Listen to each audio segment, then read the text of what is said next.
All engine running. Absolute genius. Get this.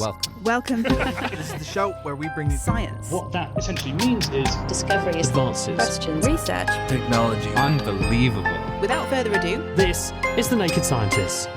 Hello, welcome to The Naked Scientists podcast, the programme that brings you the biggest breakthroughs and talks to the major movers and shakers in the worlds of science, technology and medicine. With me, Chris Smith. Coming up, Salmonella strikes across Europe, health officials are pointing the finger at imported eggs. Also, astronomers spot the fastest moving star in the Milky Way. It's hurtling around the supermassive black hole at the heart of the galaxy, and we talk to one of the team behind the discovery. And what have the Romans ever done for us? We explore the remnants of Neapolitan wine aboard a 2,000-year-old boat off the coast of Italy.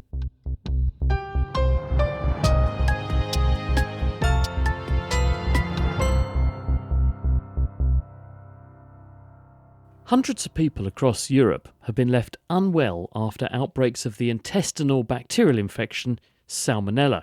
Some have been sufficiently ill that they've had to be treated in hospital, and it's even cost others their lives. At least 200 cases have cropped up in the UK. The UK Health Security Agency, which has been investigating, have linked the infections to contaminated eggs consumed in cafes and restaurants. Now, Britons chomp their way through about 40 million eggs each day, most of them homegrown.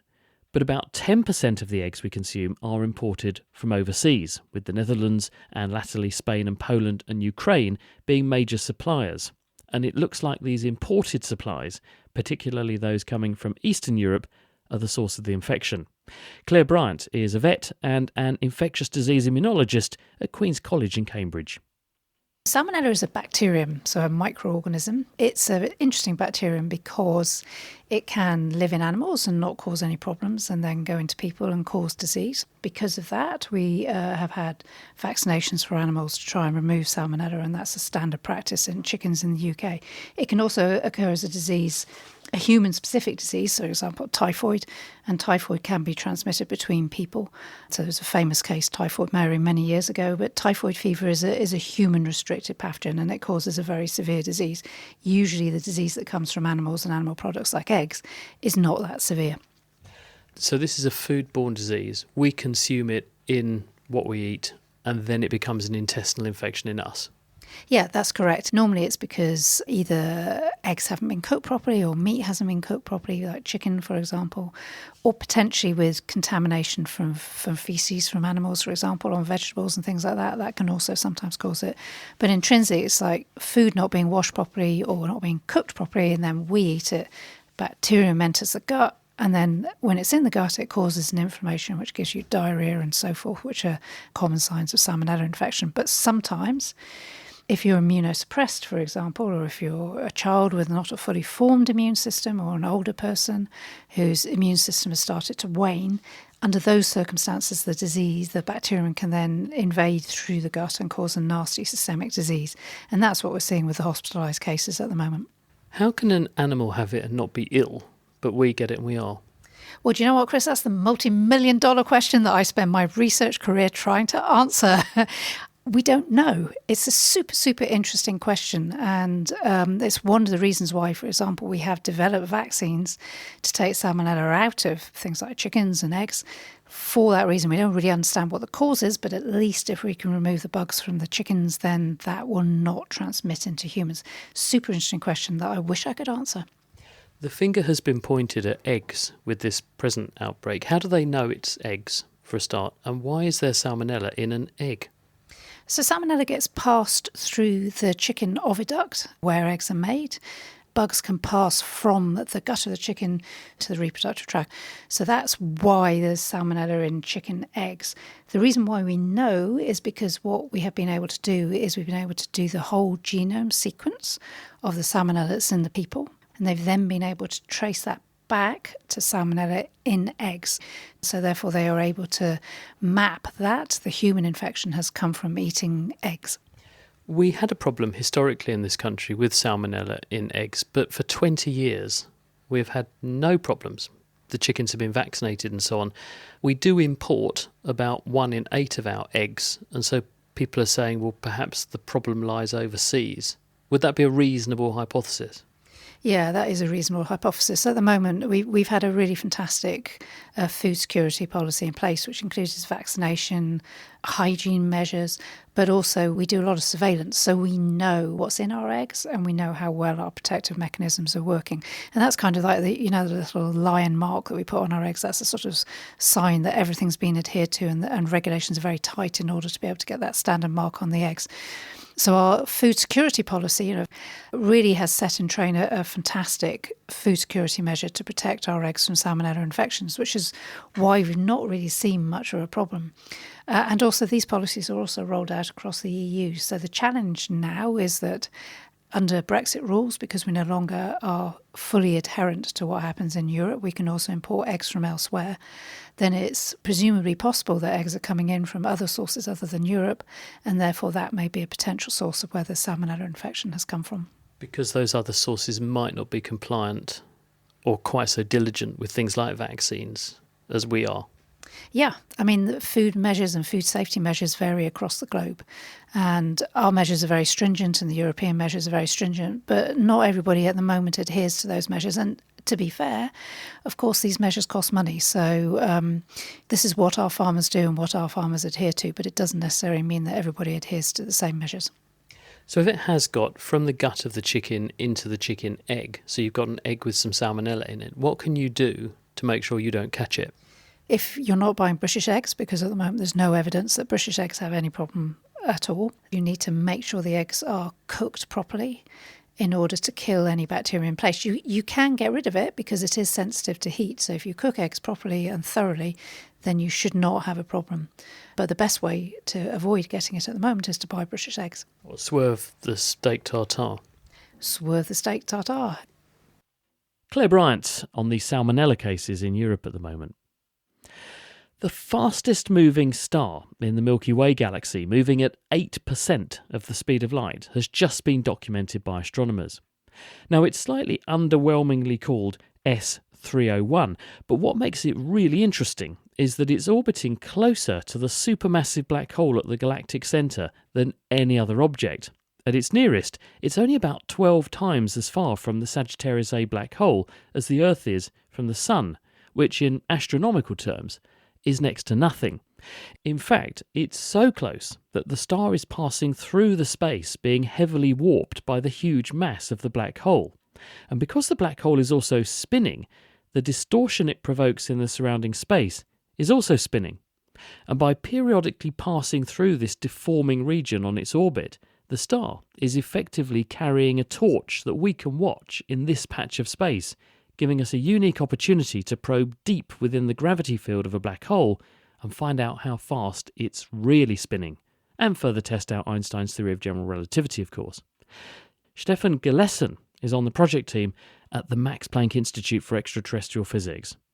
We have discovered a star that comes so close to the center black hole in the Milky Way that it actually will feel the rotation of that black hole. It will feel how that black hole is dragging space and time around it, and that will notably affect the motion of the star. And in that way, we hope that at some point we'll be able to measure the rotation of the black hole by just following that star very precisely. How did you see that star in the first place? A technique which is called interferometry, by which we can combine the light from different telescopes as if they were a single telescope. And that's incredibly powerful, and it allows you to get a sharpness of the images, which is a factor 15 or 20 higher than what a single telescope can achieve. And in that way, we can distinguish between a very bright star, even a faint object, such as the star which we have discovered. And tell us a bit more about this star then. How big is it? So in other words, how bright is it? How old is it? And how close is it to the centre of the galaxy? So this star which we have discovered actually is rather similar to the Sun. It's not quite the Sun. It's maybe 50% more massive, maybe twice as bright or something like that. But it's from the category, it's a main sequence star, just an ordinary star like the Sun. We don't know its age. But what we do know is that it has a very interesting history. That star must have come into the galactic center as a binary, and then in the interaction with the black hole, the binary was breaking up and redistributed the energy, so that one of the stars gets almost all of the energy, gets flown out at high velocity, And the other star, our poor S301 star, is stuck forever with a black hole. At its closest point, only 12 astronomical units away. That's between Saturn and Uranus' distance to the Sun. It's very, very close. So you're saying this started off as a pair of stars twirling round one another. They end up very close to this black hole, and through the effect of physics, one of the pair gets flung away, but it leaves one lonely star behind, very, very close to that black hole. That is correct. But where did they come from in the first place? Because there are no other stars there, presumably. They've been pulled into that sector of space. So what was their origin? That's a very good question. We actually don't know. And that probably was more than 1 million years ago. So we really don't know from where these stars come. What we think is that it's probably ordinary binaries. And time to time, some of them will have orbits which lead very close to the black hole. And these are the lucky or unlucky ones, depending on how you see it, which then get disrupted. But we think it's an ordinary star, which by some means, think about interaction with a giant molecular cloud or some other big mass, had been deflected towards an almost lost cone orbit, almost hitting the black hole, but just almost. And that close to the black hole, what is that doing to the star? You say you can use this to sort of image the effect that the black hole is having on nearby space, but how is it affecting what you're seeing of that star being that close in, and what's the ultimate impact on the star? So think about a hurricane on Earth and a plane. If you want to be safe from the hurricane, you keep your distance to the hurricane, right? But if the plane dares to fly into the hurricane, it will all of a sudden not only feel its own force by its engine, but it will also feel the force of the wind.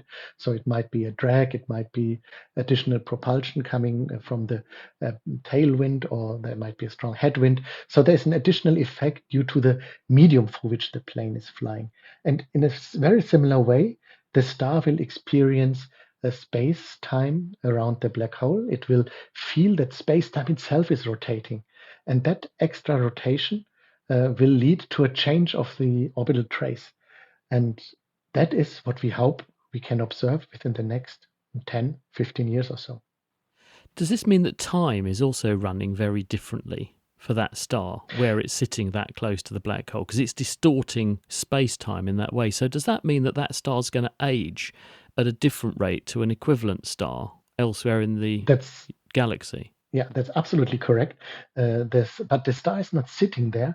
It's actually on a very dynamic orbit. So it flies by at this very close distance every 9 years, and that takes probably just a few weeks. And all the rest of the time, it's much further away in a regime where it's sort of unaffected by the black hole. So it's a very eccentric, like a cometary type of orbit, right? Think of the comets in the solar system. They sit for ages in the Oort cloud and then get scattered in and do one quick turn by the sun. Similar is the orbit of that star. And so it will feel that rotation of the black hole at the moment of closest approach. Then you can think of it that it gets an additional kick, and this additional kick then leads to a changed trajectory. And since the effect is cumulative, it's only a matter of waiting long enough until we will have discovered it. Were we aware that when you have a massive object like this distorting space-time in this way, and it's rotating, that it will cause a rotating effect on space-time? Or did we just think that the object would sit there and rotate and do its thing, but space-time would be distorted, but just symmetrically distorted? Did we have that insight before you made these observations? Absolutely, yeah. That was Roy Kerr who discovered the rotating metric around the black hole.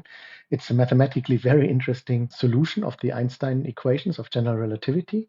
And this set of equations indeed predicts that this should happen, so that the space-time is swirling around the central object and that it would affect these. And now we think for the first time that we do have a chance to directly see the effect. We haven't seen the effect yet, but give us another 10, 15 years and we're pretty sure if we are allowed to continue what we're doing now, we will measure it. So watch this space. That was Stefan Gillessen, and that amazing discovery has just been published in the journal Nature.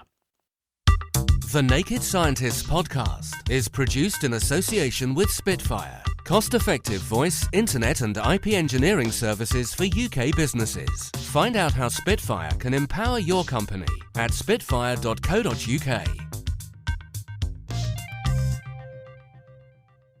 This is the Naked Scientist podcast with me, Chris Smith. Now, we're halfway through today's show, but if you like what we do please consider checking out our weekly Ask the Naked Scientist Q&A show. This is where we endeavour to answer in real time whatever is on your mind, scientifically speaking. That's on our website at nakedscientist.com/ask, or just look up Ask the Naked Scientist wherever you get your podcasts. Still to come here on the Naked Scientist podcast, what have archaeologists uncovered aboard a 2,000-year-old shipwreck off the coast of Italy? But first, regulators in the United States have followed Europe and other jurisdictions' lead by approving an influenza vaccine that relies on mRNA. Now, this is the same technology that underpinned the remarkably successful Pfizer-BioNTech and Moderna COVID vaccines back during the pandemic. Now, historically, we've made flu vaccines through a fairly laborious process involving culturing the virus in millions of laboratory-grade chicken eggs. And although there have been moves to use more cell culture-based methods in recent years, it nevertheless still takes months to generate the necessary stocks. The viruses won't always grow sufficiently well, and by the time we make the intended vaccines, newer variants of the virus have inevitably emerged that can sidestep the immunity triggered by the shot. mRNA vaccines, on the other hand, rely on using just a short genetic message corresponding to the target structure on the virus, effectively turning the body into its own short-term pharmaceutical factory. Because the technology is so simple, these vaccines can be updated and mass-produced much more rapidly, which has the potential to dramatically impact on our ability to control seasonal flu. Bill Schaffner is an epidemiologist at Vanderbilt University. Well, the traditional way we make flu vaccine is to kill the virus, take a piece of it, and inject that into the body to stimulate the immune system. These new mRNA vaccines actually present us with a blueprint, and the body actually creates that little part of the virus, which then stimulates the immune system. It's a bit of a miracle of modern science. This is the same technology that got us out of trouble during COVID, isn't it? Exactly. And it did so very rapidly. So the way in which they did that was they found a bit of the SARS-CoV-2 coronavirus that causes COVID, and they said that's the bit that if we get the body to respond to that, then it will neutralise any incoming virus and protect people. Is it essentially the same thing here with flu then? It's exactly the same thing. We have picked that external portion of the virus, which is the part that the immune system recognizes. We give the body a blueprint. It makes that little surface component. Our immune system responds to it. So it's a vaccine, just a very modern way of making one. What are the strengths of doing that over the existing technology? Because we've got a tried and tested way of making flu vaccines that we have had for decades, and it works pretty well, and people are comfortable with it. We know it works, we know we can rely on it, we know it's safe. So why change anything? One of the great advantages of the mRNA technology is that it's so rapid. You know, the flu virus changes, and between the time we select the components of the flu vaccine, the virus can change. And so the vaccine may not exactly match the virus. We can wait longer before we create the mRNA vaccine, and we're likely to get a better match. What evidence have we got that A, that's true, and B, that when you put this new way of making a flu vaccine into people, they are protected at least as well as they are with the existing approach? I think the COVID experience certainly shows us that we can employ this mRNA technology very rapidly, and that's well established. Now, how well does this vaccine work? There's been a clinical trial to compare the standard influenza vaccine with this new mRNA vaccine. And there are two results from that. One is that the immune response that's measured is actually quite better with this new mRNA vaccine. The question is, does that translate into better protection? And there are some data from the initial clinical trial to suggest that that may well be the case, particularly for younger adults.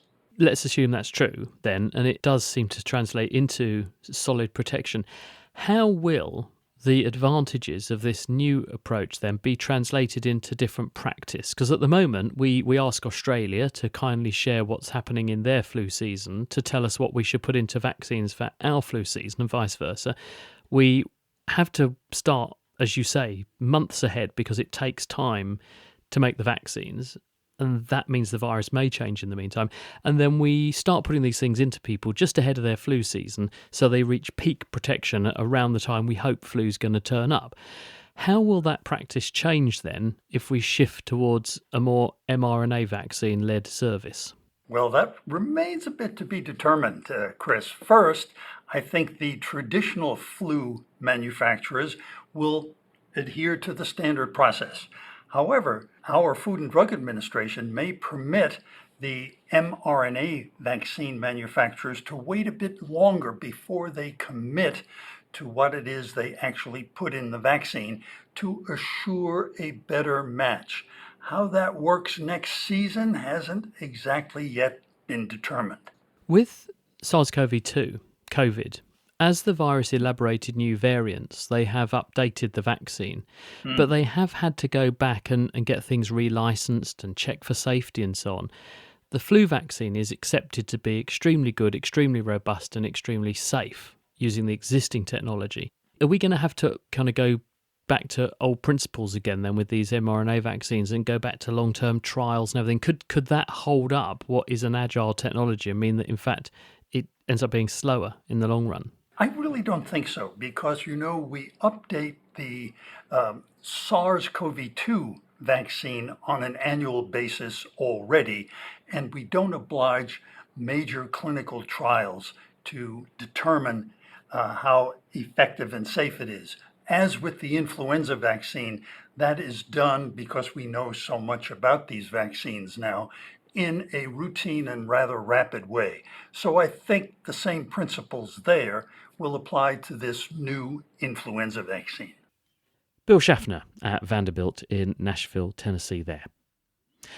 To Italy now, where a free diver has stumbled upon an ancient Roman shipwreck off the coast of Sicily. The diver first thought that he'd spotted a large rock, but when he swam closer, found hundreds of tall ceramic jars used to carry wine, oil and grain.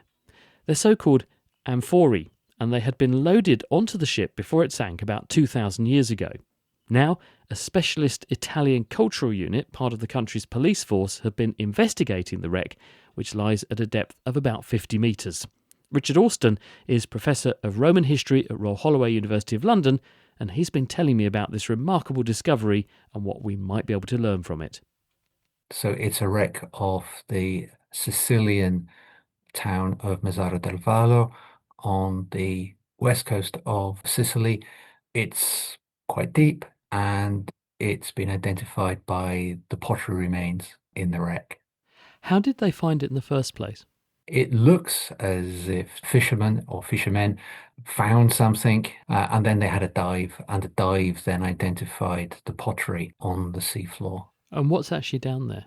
They moved stuff in the ancient world in pottery jars. And unlike in the early medieval period when a boat sank, it disintegrated, it's made of wood. In the ancient period, the wood would disappear, but the jars, which are nearly indestructible, remained.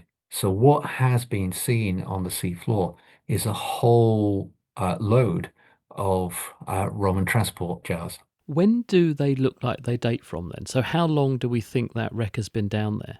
Transport jars are strange things. And although you might think you would go to the market when you were trying to move stuff and just buy what was around, they're highly stylized in some ways. And so you have a typology of different shapes and different fabrics of jars. And these jars are known as Dressel 1A amphorae. And they were in use from the late 2nd century BCE into the 1st century BC. So it's probably sunk somewhere around 1890 BCE, and therefore it's been down there for 2,100 years or thereabouts. Not that we're going to argue about that between friends. And do we know roughly where this ship would have been going from to? What do we know archaeologically about trade routes that would have existed and therefore probably what this boat was doing? The wine jars that were on this boat were probably coming from Campania, the area around Naples or around Vesuvius, where you get really good quality soil and really good quality wine. It looks as if Rome was starting to export wine into the Eastern Mediterranean round about this time, having been exporting into the Western Mediterranean for a bit longer.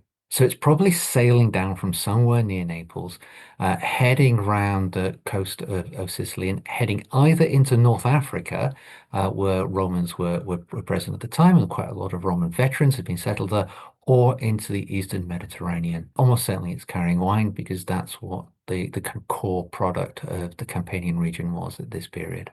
Are there residues potentially left behind that we might be able to chemically analyse in these jars, or will 2,000 years under the Sea of the Mediterranean have done for any further analysis? It depends on the state of preservation. The pictures we've got suggest a very good state of preservation. We can see lines of those jars more or less as they would have fallen as the ship went down. Now, jars were sealed, so they were sealed with a wooden seal at the top, and that was then have a layer of tar across. If it's been down there for a long time, that could have decayed and water could have got in. Obviously, the wine inside would have decayed. But depending on the state of preservation, how rough the seas are there, there might be residues within it, and you only need a little bit. So if you're going through your botanical archaeobotanical analysis, if you find wine pips, if you find a little bit of material that had dried on before the seawater gets into it, you should be able to identify it. And what can we do with those residues? Will that tell us where it came from? Can we actually get down to that level of resolution of understanding That what sort of wine, where it's come from, etc.? that will tell you about the wine pip. If we can get a pip from it, it will tell you the type of grape it might have come from. It would not in itself, I think, was very unlikely in itself to allow you to be very confident about the type of wine that's being produced there. But it's going to be almost certainly the standard wines that are being produced on the hillsides of Vesuvius and around Naples. Now, what we might be able to get is information about whose estate it comes from, because some of these wine jars had scratched or painted, and hopefully this is scratched onto the top of the neck of the wine jar, initials or markers that can be identified with a particular owner or a particular estate. And sometimes, not all the time, we can identify more or less where that was within Campania, within the region of Naples. Are there any documents connecting this boat or wreck to a potential source? Did the Romans, because I mean they were notorious for record keeping, weren't they? So did anybody write anything down about the loss of what would have been a really precious cargo? No, unfortunately, we don't have that level of detail. The Romans were, as you say, very good at keeping records, but mostly they kept records on perishable material. We know about trade because when it appears in our literary sources rather than in our documentary sources, there is an archive of documentation from Pompeii from a bit later where they have loans. We know that ships got insured, but this is really fragmentary information. This ship, we would have no idea about any of its detail. We might be able to assess its size from the distribution of the pots. They seem to have fallen pretty straight down. But who owned the ship, who was sailing on it, how many people were on it, very difficult to reconstruct. I was going to ask you if there was the equivalent of Lloyd's of London for the Um, Roman Empire. Did they have insurers in the same way as we do today? Maybe not quite in the same way as we do today. There was loans and there would have some level of insurance. It's very probable that the guys on the ship would have been taking a lot of the risk, as you do when you're sailing, and they're not coming back. But the people who had put the cargo on the boat, they're probably going to get some level of reimbursement from the ship having gone down. And what's the plan now? Having identified where the wreck is, I mean, it's in 50 metres of water, so it's reasonably deep, but there is this treasure trove of wonderful archaeology down there.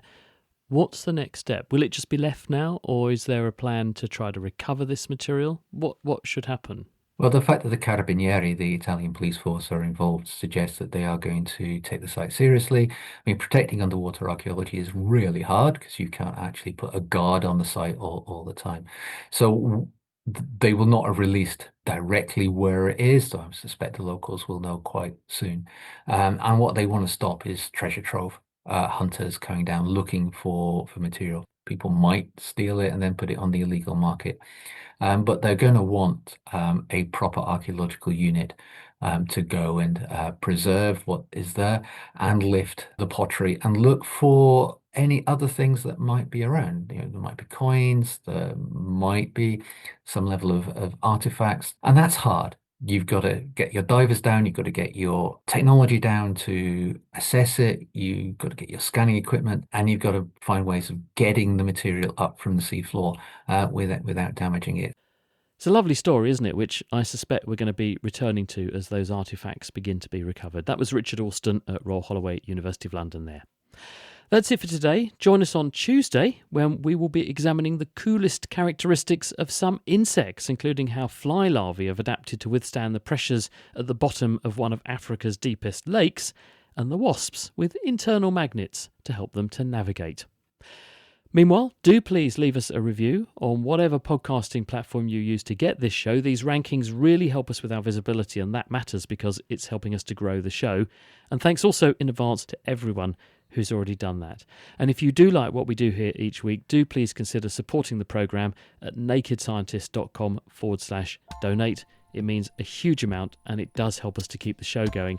And especially big thanks rowing this week to Michelle down in South Africa, who made a very generous contribution for our efforts. She says her 11-year-old enjoys the programme as well as our Naked Astronomy shows. That is brilliant to hear. Thank you, Michelle, and thanks to everyone else as well. I'm Chris Smith.